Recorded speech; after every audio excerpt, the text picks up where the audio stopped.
Assalamualaikum warahmatullahi wabarakatuh. Alhamdulillah, alhamdulillahi rabbil alamin. Assalatu wassalamu ala asrafil anbiya'i wal mursalin, Sayyidina wa maulana Muhammadin. Ashhadu an la ilaha illallahul malikul haqqul mubin, wa ashhadu anna Muhammadan abduhu wa rasuluhu shadiqul wa'dal amin. Allahumma salli wa sallim wa barik wa karim ahzanul nabil karim. Ihdinil lazi min jamalika wa innal lazi fin jalalika wa innahu fin kitabika. Wa tahirin mujahidina amma ba'du. Ibadullah, bersyukur kita kepada Allah dengan mengucapkan alhamdulillahi rabbil alamin atas segala limpahan karunia, rahmah dan hidayahnya, serta dengan izinnya juga kita dapat menjalankan amanahnya, beramal dan beribadah dunia akhirat zahir dan batin. Bersalam kita tidak akan pernah kita lupakan. Marilah sama-sama kita panjatkan kepada junjungan kita Nabi Allah, Nabiul Akhirul Zaman, Rasulullah Muhammad sallallahu alaihi wasallam. Atasnya kalimahnya kita kalamkan dengan membacakan Allahumma salli ala Sayyidina Muhammad wa ala alihi Sayyidina Muhammad. Alhamdulillah, bertemu lagi dengan saya Guru Mursyid Syekh Nur Muhammad Buya Irwan Maulana Al-Khalidi Sumatera Barat, dalam rangka meningkatkan iman dan takwa kita. Marilah sama-sama kita berbagi wawasan, berbagi ilmu pengetahuan, semoga bermanfaat buat kita bersama. Adapun dalam waktu dan kesempatan yang dimuliakan ini, saya akan berbagi wawasan tentang pemahaman rasa. Apa yang dikatakan pemahaman rasa? Hal ini sering menjadi salah satu prasangka dan menduga kalau yang dikatakan rasa itu adalah sesuatu wujud yang berbeda dengan apa yang dirasakan. Rasa yang dimaksud oleh Allah ini adalah sebuah kuncian, sebuah rahasia pemahaman, yang mana rasa itu tidak datang karena sesuatu, tapi datang karena satu rasa. Apa rasa itu wujudnya? Allah katakan dalam qudsinya, man lam yazud fa'alam yarib. Orang yang merasakan niscaya akan mengetahui. Kalau kita mengetahui rasa itu adalah sebuah aras, aras itu melahirkan rasa tidak sama dengan apa yang dirasakan oleh apa yang dikatakan wujud, yaitu jasad.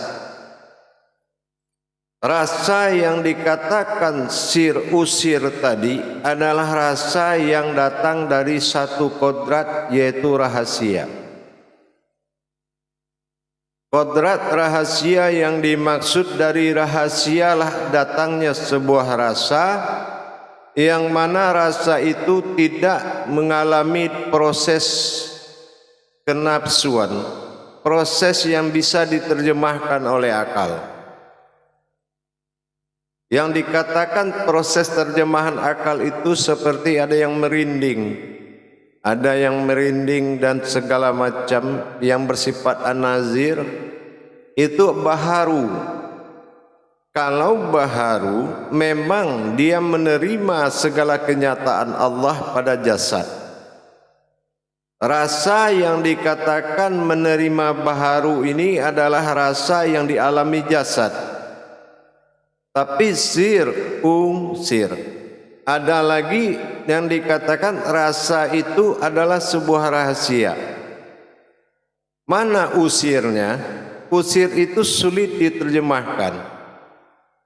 Sulit diterjemahkan, hanya bisa kita menikmatinya dari perasaan.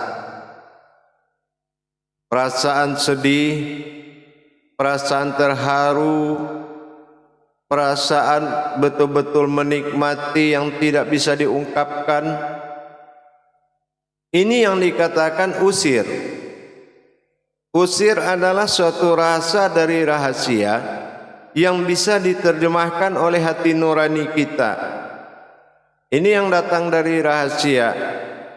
Tapi kalau sir itu pertanda. Pertanda ini ada yang berupa gerakan aras di jasad, getaran, merasa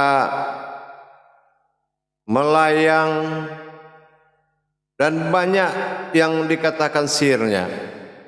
Tetapi usirnya adalah rasa yang datang dari sir atau rahasianya Allah, yaitu yang sulit diterjemahkan tetapi memaknai suatu perasaan, rasa yang menuju sebuah perasaan. Ini yang dikatakan usir. Tapi kalau sir adalah rasa yang diterjemahkan oleh baharu alam atau jasad. Rasa berdiri, bulu roma dan segala macam, melayang, rasa terbang. Nah, ini juga baharu sifatnya sir. Jadi sir usir ini adalah sifatnya rasa dan rahasia. Ada rasa yang datang pada rahasia, ada rasa yang datang pada rasa. Nah, yang tidak boleh adalah mencari-cari rasa. Di dalam pemahaman kita melakukan ibadah, zikrullah, zikir-zikir ibadah kepada Allah, dua perkara harus kita hindarkan. Karena dua perkara ini adalah keridhaan Allah. Allah sudah ridho, dua perkara itu pasti Dia datangkan. Yaitu pertama rasa, yang kedua penglihatan. Nah, ini juga tidak boleh dicari-cari, juga tidak boleh diintai-intai, ditunggu-tunggu dan menjadi patokan. Tapi apabila dalam kesadaran kita untuk menuju singgasananya Allah dalam memperkenalkan wujudnya kepada mewujudnya sendiri, memperkenalkan mewujudnya kepada wujudnya, adalah suatu mukharabin, suatu pendekatan yang sangat bagus. Kalaupun itu akan menghasilkan sebuah rasa, maka itu sudah tidak dikendalikan oleh diri kita, tetapi diri itu menikmati adanya wujud rasa yang datang. Inilah yang dikatakan sir. Jadi kalau kita pejamaah melaksanakan ibadah-ibadah yang bersifat sahadah langsung, sa'adiyah tidak langsung, yang tidak boleh kita alami atau yang tidak boleh kita cari adalah rasa dan penglihatan. Ingin melihat sesuatu, ingin merasa sesuatu, ini batil. Kenapa? Hati tetap pada lillahi ta'ala. Hati tetap dalam kenyamanan mencari Allah. Tidak boleh dikendalikan oleh sesuatu tanpa dibantu oleh sesuatu. Jamaah yang dirahmati Allah rahimakumullah.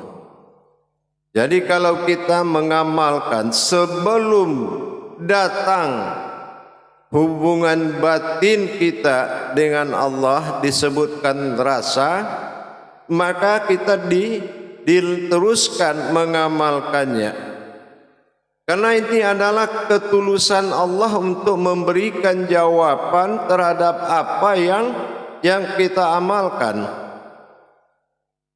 Hanya Allah yang mampu menjawabnya. Dengan cara apa?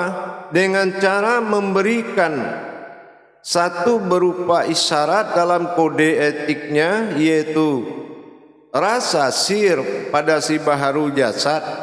Yang kedua adalah usirnya, yaitu rasa pada hati, kecintaan, kesedihan, kerinduan, itu dikatakan usir.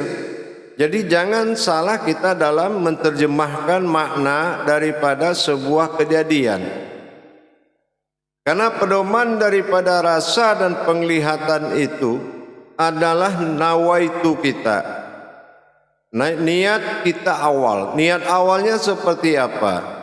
Kalau memang kita ingin mendekatkan diri dengan Allah, bermuqarabin, maka kita tidak boleh mencari-cari sababiyah atau rasa, melainkan itu adalah kecintaan dan keikhlasan dan kepercayaan Allah kepada kita.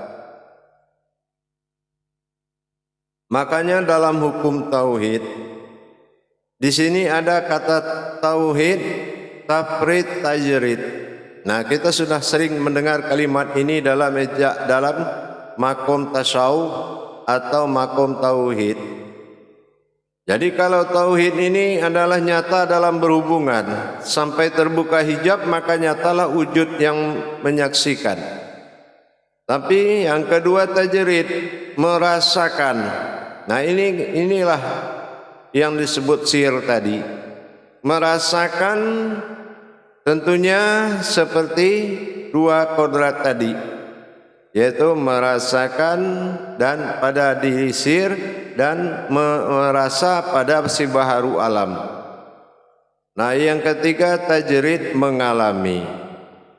Nah, mengalami juga harus mendapatkan gejolak rasa, tetapi wujudnya itu sama.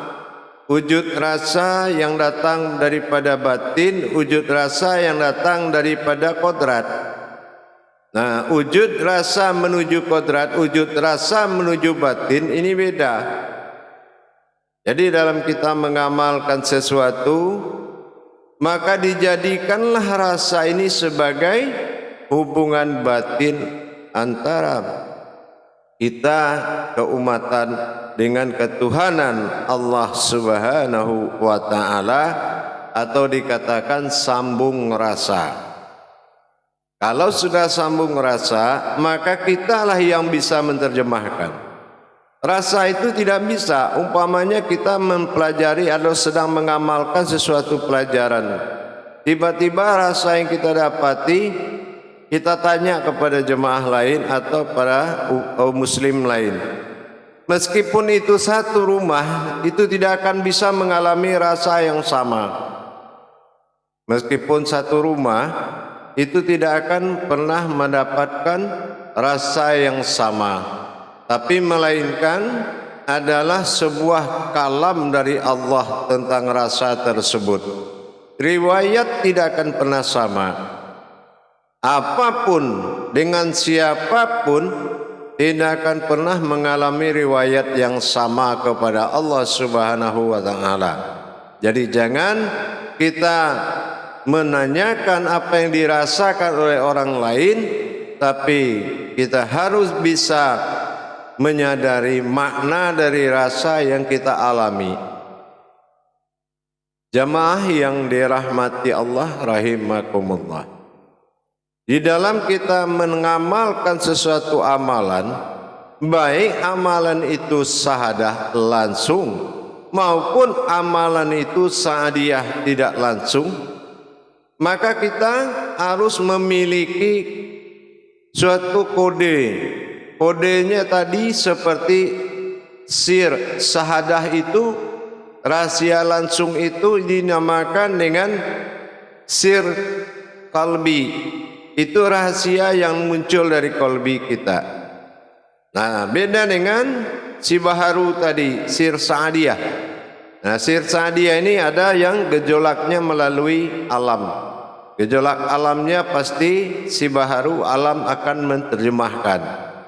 Alam akan memberikan suatu tanda gejolak yang mana seorang ini telah sampai. Jadi sebelum kita mendapatkan rasa dari sebuah amalan, maka kita tidak boleh berhenti dalam prasangka.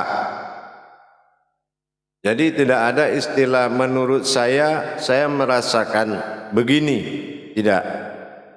Tapi harus nyatalah sir itu datang dan bisa diterjemahkan. Dan itu pun yang menerjemahkan diri sendiri, bukan orang lain atau ditanyakan kepada orang lain. Hadirin jamaah yang dirahmati Allah rahimakumullah. Sering menjadi suatu salah pemahaman bagi sahabat dan kerabat para jemaah dan para hadirin dimanapun berada.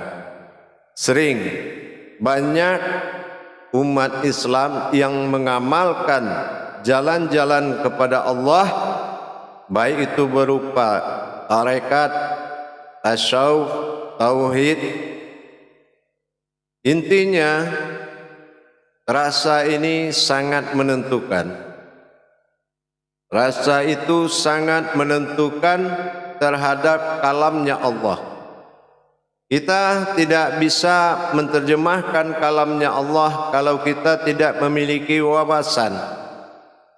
Kalau seseorang tidak memiliki wawasan hakikat kepada Allah, sesungguhnya dia akan kesulitan, mendapatkan kesulitan besar dalam menerjemahkan makna-makna yang didatangkan oleh Allah Subhanahu wa ta'ala. Untuk itu kita harus benar-benar memahami dan belajar. Nah, kalau kita sudah memahami dan belajar terhadap apa kunjungan-kunjungan rohani seperti rasa dan penglihatan, kita akan sulit menerjemahkan dan kita tidak mengerti apa yang harus kita perbuat lagi. Makanya kita harus dalam posisi belajar.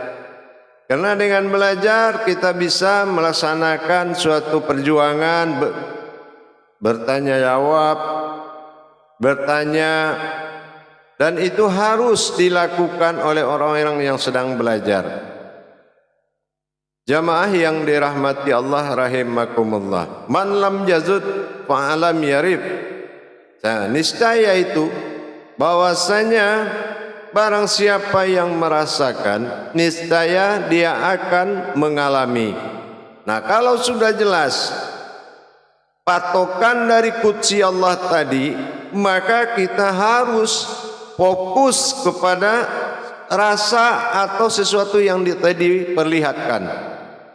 Tapi kita jangan sekali-kali ingin melihat sesuatu, karena Allah juga sampaikan dalam munajatnya, janganlah engkau melihat apa yang diperlihatkan, tetapi melihatlah kepada siapa yang melihat. Ini sudah jelas bahwasanya tidak dibenarkan kita fokus kepada yang dilihat, tetapi fokus kepada yang siapa yang melihat. Untuk itu para hadirin dan jamaah dimanapun berada, mengamalkan ilmu-ilmu tauhid terutama adalah ilmu yang sangat tinggi, yaitu ilmu yang berada pada posisi atas dalam rukun Islam, yaitu syahadat, sebagaimana layaknya pemahaman yang telah disampaikan. Sesungguhnya apapun yang kita amalkan dalam Islam, semuanya mendirikan hakikat Allah bernama syahadat. Syahadat artinya menyatu, syahadah langsung, ahad menjadi satu. Nah, sebelum ini diri yang berhadapan dengan Allah, maka belum dikatakan dia menuju rasa. Tapi kalau sudah benar di dalam mewujud dirinya ini adalah sir-sirnya Allah, maka rasa ini akan menjadi suatu pedoman.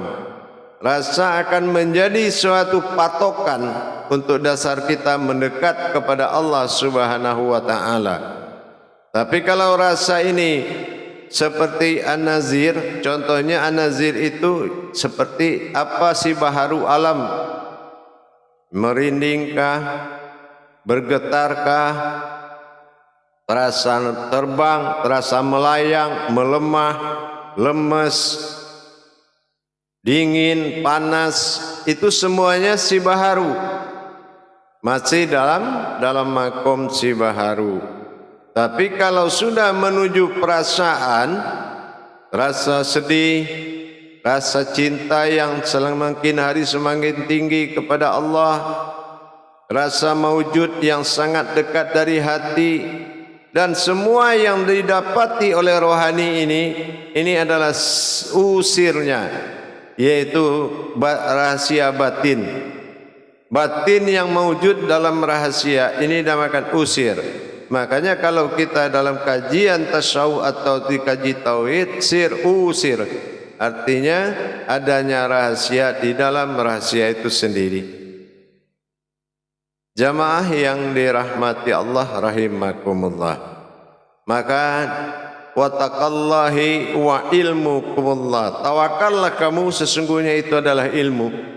Jadi kalau dengan kita selalu takwa di jalan-jalan ibadah kepada Allah, melaksanakan riyadhah dan mujahadah, berlatih dan berjuang sehingga kebenaran Allah semakin tinggi dalam diri kita. Jangan tanya kapan saya bisa, tapi yakinlah kebisaan itu ada di tangan kita.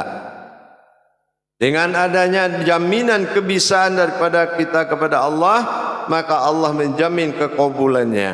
Tapi kalau diri dalam keadaan ragu-ragu untuk menjadikan sesuatu yang ma'rifat, tiba-tiba datang suatu keraguan, maka inilah kerugian yang sangat besar. Untuk itu layaklah bagi kita untuk melatih diri dan mempengaruhi diri ini agar kita benar-benar takluk dengan apa isyarah-isyarah yang diberikan oleh Allah Subhanahu wa taala. Apapun bentuk wujud isyarah dan petunjuk, laksanakan dengan sami'na wa ta'na. Jaga hubungan tauhid kita. Rahmat datang dari Allah, syafaat datang dari Rasulullah, barokah datang dari wali Allah. InsyaAllah maka diri ini akan menjadi kitabullah dalam membimbing kita bermakrifah kepada Allah. InsyaAllah.